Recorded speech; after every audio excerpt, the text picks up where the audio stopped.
Well, hello, Garage Army, and welcome to another Friday night chat with Garage Geek. I hope you all had a great week.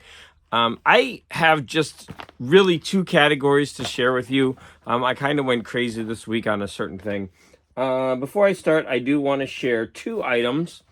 Uh, I got Gary's book in the mail, so if it arrived, and I did preview it. No matter where you jump in, you're going to see something salacious. So this, I'm looking forward to reading this this weekend. But I really want to thank Gary for having me on his show the two times that he did, and I had a blast both times. If you haven't seen those shows, please check them out. The first one, I'm in the hot seat. They just asked me questions, and the second show, I got to pick 12 comics, I think, and I got to talk about each one of those. So that was a little bit more planned. So yeah, I'm looking forward to reading this this weekend, Gary, and I will talk about it next week.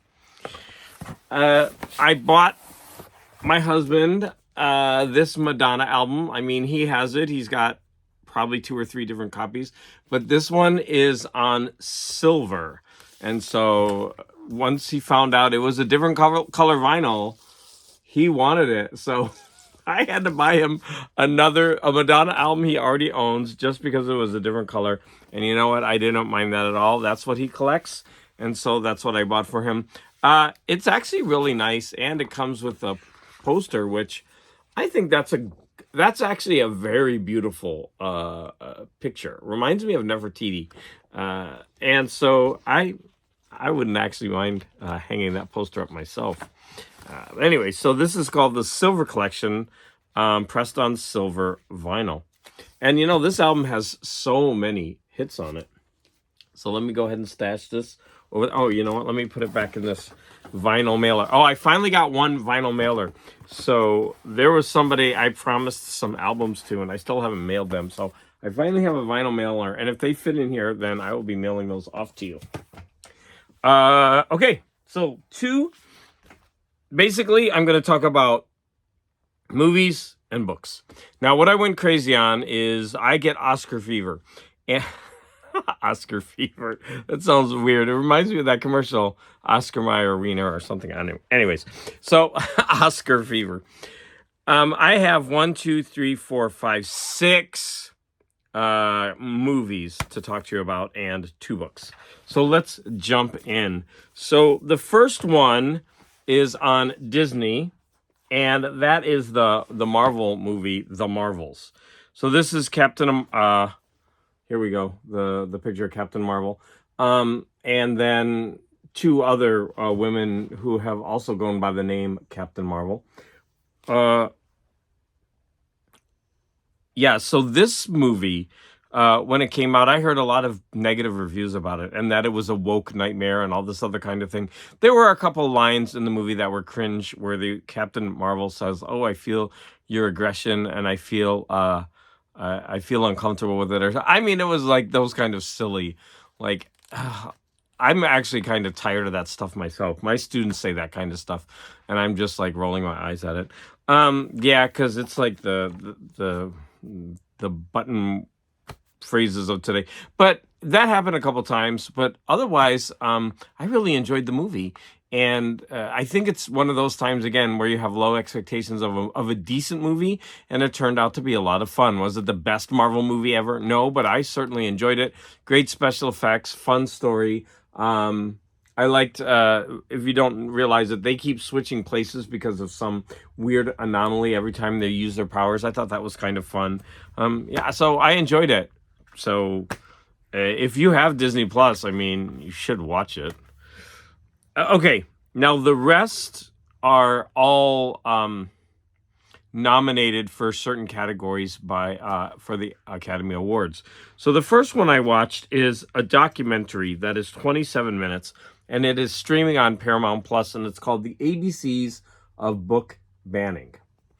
And I really, really enjoyed this. They would show a book cover, then they would show a quote from it, then they would have a child read a certain section of the book, and then they would talk about with the child, like, why was this banned? Sometimes they would show some footage of the town meetings where, they were protesting banning the books and whatnot.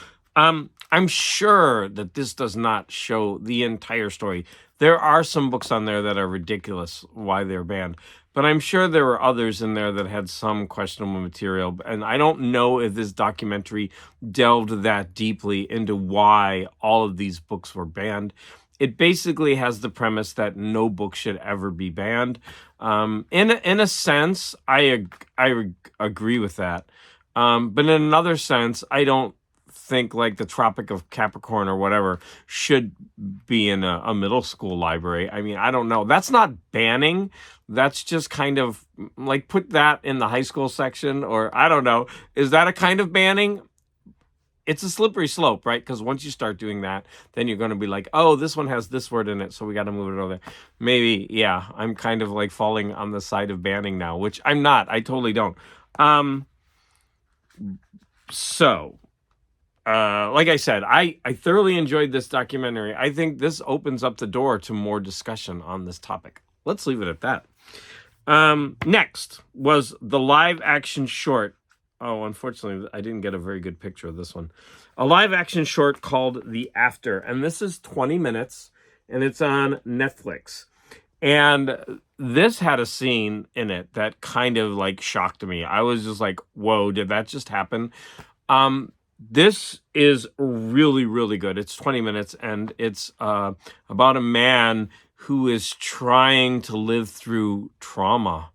Like, where do you go and when something happens and could have been your fault, could have been prevented? It's just his whole world is torn apart, and he's just trying to move forward, and he really can't. I highly recommend this, and it's got, like, I'm telling you, a scene that is so shocking that I just, my jaw just kind of dropped. Like, I was not expecting that. All right, next, I'm kind of going through this. Oh my gosh, all the pictures I downloaded today. I guess I was in a hurry and I didn't download good pictures. So if I keep it far enough away, maybe it looks like a nice picture. So this is The Wonderful World, The Wonderful Story of Henry Sugar. But I think it's The Wonderful World of Henry Sugar. Now, it's based on a Roald Dahl book. Now, I'm going to go back. I like that book cover. So the very famous director, Wes Anderson, he made a series of 4 shorts, and they're all on Netflix, based on Roald Dahl books. I actually started watching one of the other ones about 2 weeks ago, The Ratcatcher, and I loved it, but I don't know why. I got busy and I didn't finish it, and it's super short. It's like 15 minutes. So I'm definitely going to watch all of these probably this weekend, so I'll probably be reviewing the other ones next. But this is the one that was nominated, and it's nominated, like I said, for best short, live action short, I guess. And this has, Ralph Fiennes, Benedict Cumberbatch, Ben Kingsley, like a whole bunch of people in it. And it's a Roald Dahl story, and I'm on the fence about Wes Anderson. I loved his earlier movies. Then some of his later movies just got too weird for me. They're not weird. It's just the people act like cartoons, and I didn't like it. In fact, I really like his animated movie, because it seems I thought that one was wonderful. Fabulous Mr. Fox, which is also, I believe, a Roald Dahl. Now, when he's adapting Roald Dahl stuff, it's so good. Like this is weird and quirky, and it works for his style. So I really, really like this one. And you have to take my opinion on this with a grain of salt, because there was a movie that he put out. It was about these kids who run away from a camp site, and I just got so frustrated with that movie. I thought it was appallingly stupid, and I couldn't. Yeah, I disliked it so much. It just took everything that was weird and threw it out in left field. But everybody was gushing on and on about what a great movie it was, and so that just lets you know that my opinion is doo-doo. Okay, so let's go on. I got 2 more. The next one I watched was The Holdovers. And this one is, I think it was on Paramount. I think. Okay, so this movie is up for like so many awards, so I'm not going to list them all. I really enjoyed it. It's about this curmudgeonly teacher who is stuck over winter break with the kids. They're at a boarding school with the kids whose parents can't pick them up for some reason or another. And the supporting actors in this movie are great. The lead is great. The story is fun. I thoroughly enjoyed this movie, The Holdovers. So I'm gonna really recommend that one. And the final movie that I'm going to talk about is up for documentary. It's an hour and 25 minutes, and this one is streaming on Paramount, and that is called The Eternal Memory. Now, I did have a problem with this because in the middle of this, like, I found myself being extremely bored. It's the nature of some types of documentaries. It's no fault of the documentary itself, but we're looking at an everyday person's life. And this is about a man who is suffering from Alzheimer's and, the effect that it has on his wife. And so we have to look at his life and day to day, and we get he was a famous journalist and civil rights activist. And so there's a lot of film from when he was a young man and when they first met. And she's a pretty famous actress, and she was also I'm not sure, civil rights activist, but she became, I think, involved in government. And so there is a lot of footage of them when they're younger and as they're getting older and older. But the scenes with the man, some of them are kind of heartbreaking because you're watching him fall apart. Like, you're watching his world disintegrate because he doesn't recognize anyone, and he's like wandering around, and he's like, shaking and crying, and like, where am I? Like, he just goes off on, all these rants because he doesn't know what's going on and his mind can't handle it, and his wife is trying to deal with it, and some days he doesn't even recognize her, and how difficult that is. So I am going to say this is definitely worth watching. It's sad. I mean, you know what it's going to be like when you first start watching it, because they tell you right at front it's about Alzheimer's, right? And so it does become a little bit difficult to watch. But like I said, it did have a lull in the middle. I could have been just tired from, school or whatever, but it didn't capture my attention in the middle. So that would just bring it down a lot. But there's a lot of I don't think I'm a huge fan of this style of documentary where it's following someone's life, because, you have to be invested the whole time. And like I said, I was kind of getting bored.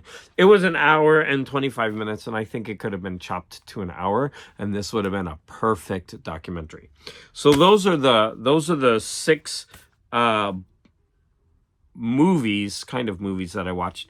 I am going to be continuing with the list, and pretty soon I'll have the list printed and I'll be able to cross them off and show you. I know you're looking forward to that, but I'm going to try to see as many of them, of course, as I can before the Oscars. I don't even know when the Oscars are, so it might be around the end of February, so I probably don't have much time.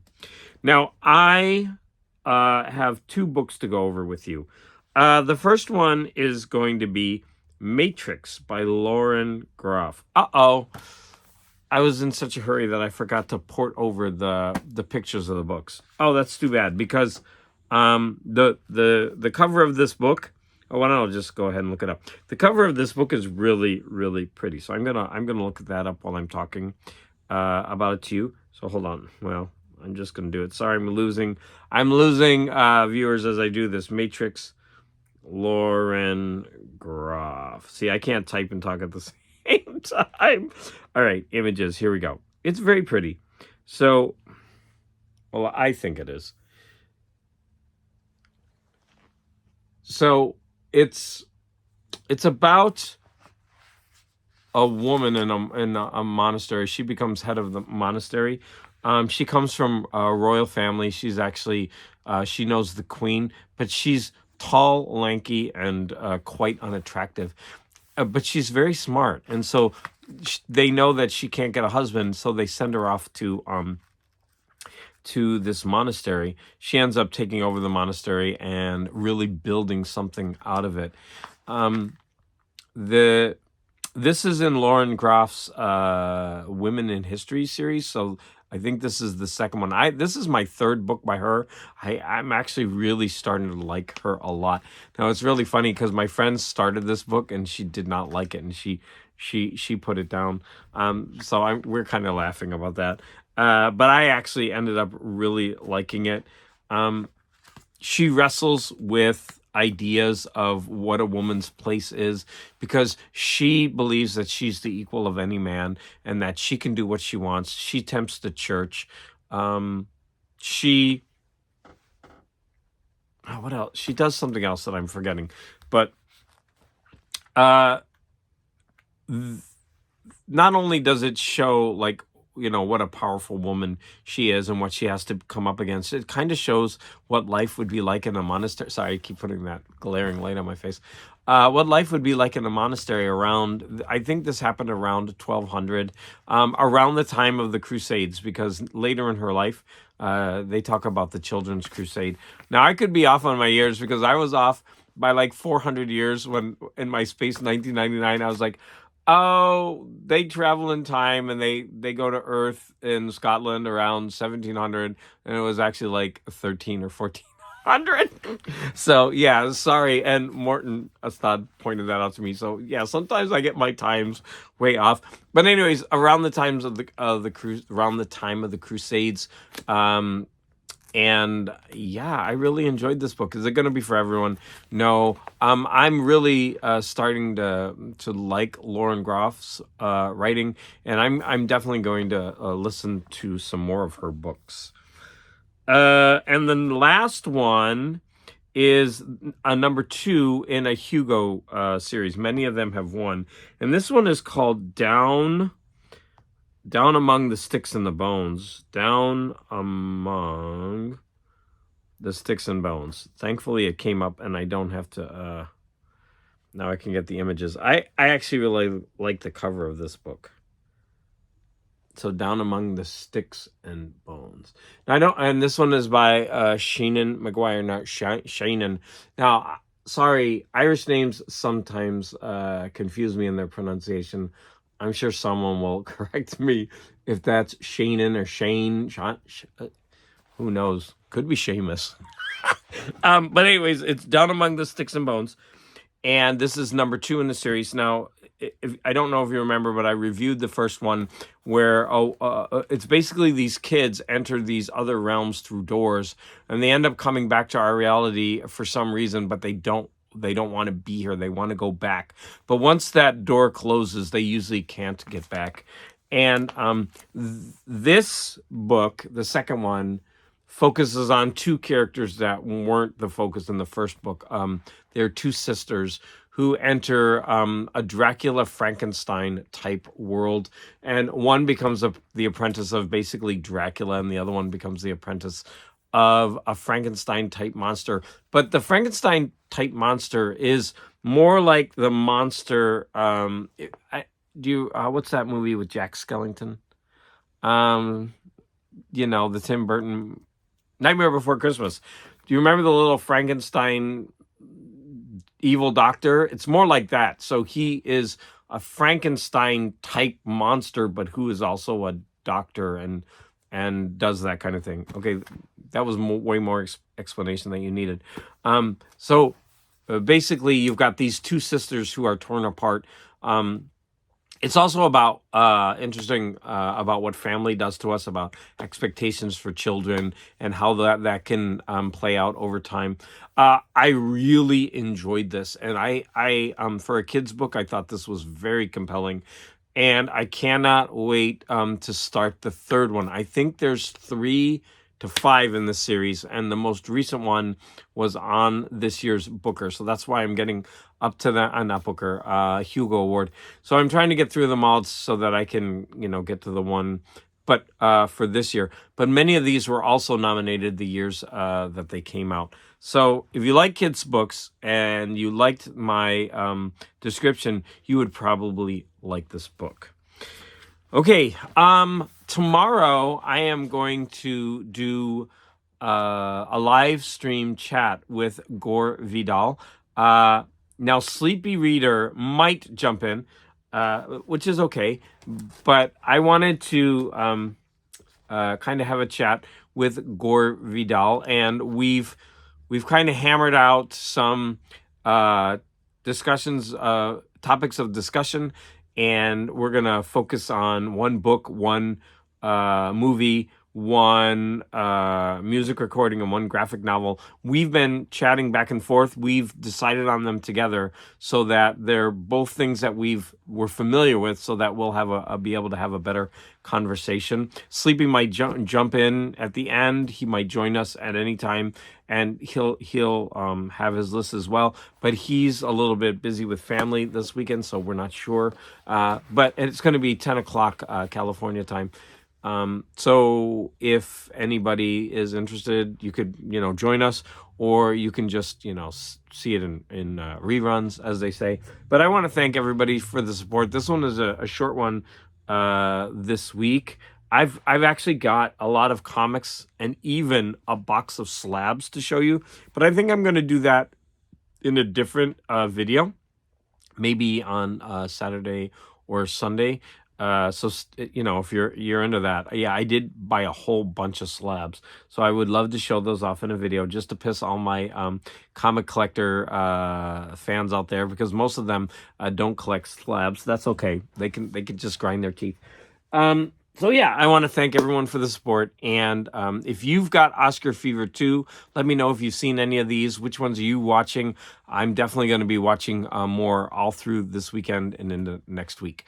Again, probably the third time I said this. I want to thank all of you for the support, and have a great weekend.